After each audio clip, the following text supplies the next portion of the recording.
समस्त को मो नमस्कार मु दीप्ति आपण मानक स्वागत करुछि मो यूट्यूब चैनल डीएस एम्बिशन को।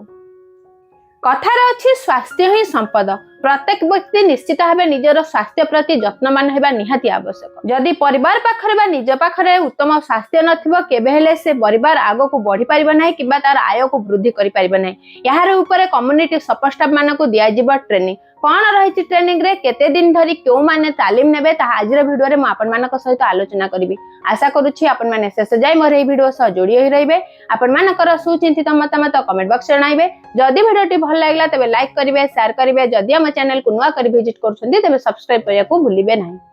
साधारणतः जदि परिवार पाखरे देखा जाए तो निश्चित भावे महिला माने ही निजर स्वास्थ्य प्रति जत्नवान होई नथांती। से माने निजर स्वास्थ्य को अवहेला करिथांती किंतु जेतेबेले सेही महिला कोनोसी रोग रे पीड़ित हुए ताहले से परिवारर मेरुदंड भांगी जाय थाए। तेनु प्रत्येक महिला निजर स्वास्थ्य प्रति निश्चित भावे जत्नवान हेबा निहाती आवश्यक। एथि लागि महिला माने जेहेतु स्वयंसहायक गोष्ठी रे शामिल अछंती से माने किपरि स्वास्थ्य प्रति सचेतन होई परिबे, सेमानकर स्वास्थ्य कोन रहिबा आवश्यक, सेमाने क्यों प्रकार खाद्य खाइबा आवश्यक, सेमाने किपरि स्वच्छता उपरे ध्यान देबा आवश्यक, यार उपरे सेमानकु सर्वदा चेष्टा करा जाउ। प्रत्येक स्वयंसहायक गोष्ठी रे मैत्री बैठक मध्य करा जाउछि। एहा सहित से स्वयंसहायक गोष्ठी रे जो कम्युनिटी सपोर्ट स्टाफ माने कार्य करूछन्ती सेमाने सर्वदा सेमानक मीटिंग रे एफएनएसडब्ल्यू उपरे विभिन्न प्रकार वार्ता सेमानको पाखरे पहुंचाउछन्ती किंतु जो माने सेही वार्ता सेमानक निकट रे पहुंचाउछन्ती तो सेमाने निश्चित भाबे स्वास्थ्य प्रति जत्नवान हेबा आवश्यक।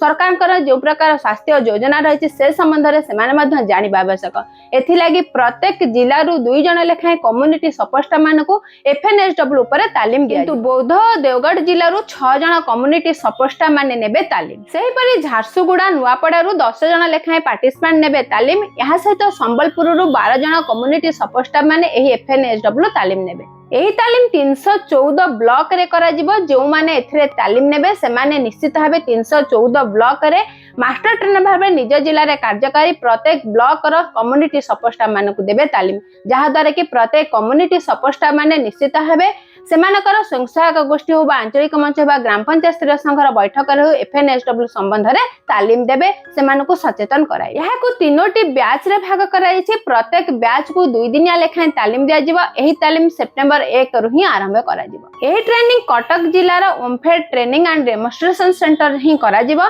तो निश्चित भाबे जो जिल्ला रु जो 2 जण लेखाएं चयन होइछन्ती किबा 6 जण हो बा 10 जण हो बा 12 जण जो माने जिला द्वारा स्थिरीकृत होचंदी से माने ठीक समय पहुंची ट्रेनिंग को निश्चित भावे नेबा आवश्यक।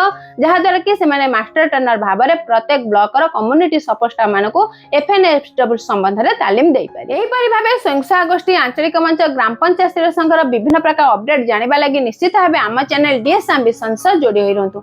समस्त को मो तरफ आम चैनल तरफ बहुत बहुत धन्यवाद।